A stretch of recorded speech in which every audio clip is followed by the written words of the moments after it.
lang mo rin ito. Lahat kayo, ha? Close hands. Ha? Hindi lang ng tatlo. Okay? Tapos pag yung aalisin, ha? Heavy structure. Sama kayo lahat sa likod, ha? Okay? 1, 2, 3, go! Okay, hawa. Yes, sir! Sir! Okay, hawa. Lahat sa inyo, na yung kanyang kalangin lalaki ay nasa ibabaw ng kaliwag ng lalaki. Taas ang kamay. Those of you whose right thumb is over your left thumb, taas ang kamay.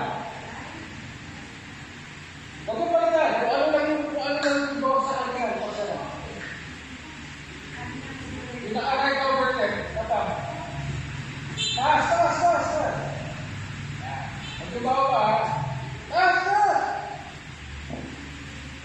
Tanong, kayo mga naka-right over left, kung di ba? Nung sinara niyo yung dalawang palad mo, inisip nyo ba na yung kanang ginlalaki nyo ang ilalagay nyo sa kaliwang ginlalaki nyo? Hindi. Automatic. Automatic. Aba. Yung naka-left over right naman, taas naman. Taas, taas. O, tanong, kayong mga naka-left over right, kung sinaran yung dalawang palad ninyo, inisip nyo ba na yung kaliwang ginlalaki nyo ay ipapatong nyo sa kanang ginlalaki nyo? Hindi. Automatic. O, baba. O, yung naka-right over left, taas ulit ang kamay. Kayo mga naka-right over left, alam nyo kung anong sabihin na? Kayo yung mga matatalino.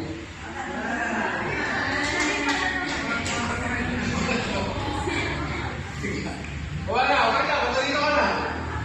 O, yung mga naka-left over right, taas ang kamay. Taas, taas, taas! O, kayo mga naka-left over right, kayo naman yung mga sexy. Totoo yan, no? Scientific yan, ibig sabihin yan. Point dito, yan yung sinasabi natin program. Ginagawa mo, nangyayari sa buhay mo without thinking. Ay, maraming klaseng mga program. Ano-ano ba yung mga program na yan? Our programs ang mga kaisipan natin na naisalin sa atin. Okay? Hindi ikaw ang original na may gawa ng mga kaisipan mo. Isinaksak yan sa isip mo. May kaisipan na isinaksak sa isip mo na naging kaisipan mo na ngayon. Okay? It is how we think about a particular person, event, place, and experience. It was a seed, isang punla na itinanim sa ating isip.